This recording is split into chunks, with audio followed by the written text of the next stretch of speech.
শ্বশুরমশাইয়ের দেওয়া বিশাল পালঙ্কে বসে নববধূ রূপালীর হাতে হীরের আংটিটা পরাতে যায় রক্তিম, কিন্তু খুট করে একটা আওয়াজ রক্তিমকে মুখ তুলে দেখতে বাধ্য করে। চোখ চলে যায় পালঙ্কটার ডান দিকের স্ট্যান্ড আকারে থাকা কাঠের নারী মূর্তিটার দিকে। মূর্তিটার মুখটা কি সামান্য ঘোরানো লাগছে এদিকে, আগে তো বোধহয় এমন ছিল না।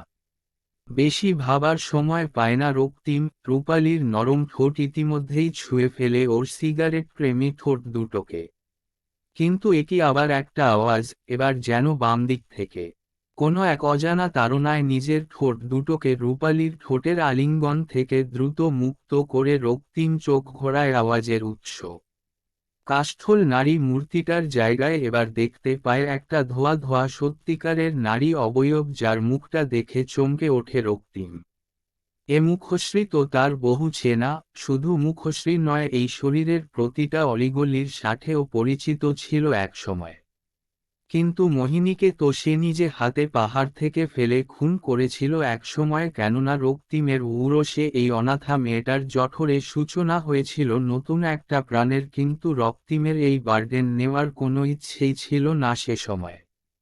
এবর্ষণ করতে বলতে মেয়েটা বড্ড ঘ্যান ঘ্যান করছিল, রক্তিমকে বলছিল তাকে নাকি বিয়ে করতে হবে, না হলে রক্তিমের বাড়িতে এসে সব জানিয়ে দেবে।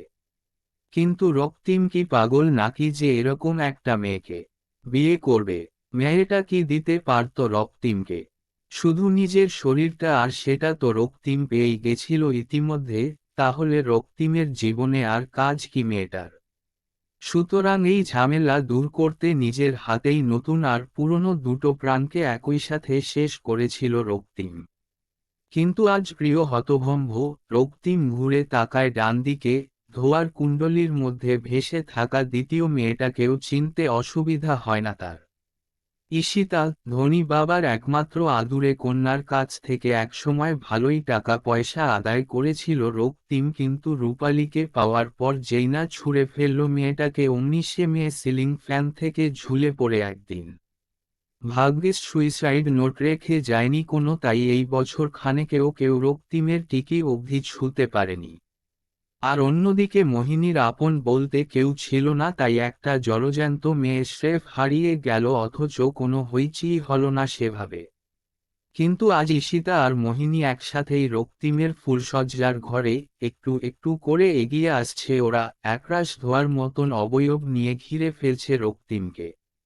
রূপালীর আঙুলে একটা তীব্র জ্বালা অনুভূত হয়। হীরের আংটিটা যেন দাঁত বের করে কামড়ে ধরছে ওর হাতের আঙুলটাকে। আর্তনাদ করে আংটিটা ছুঁড়ে ফেলে ছুটে ঘর থেকে বেরিয়ে আসে ও।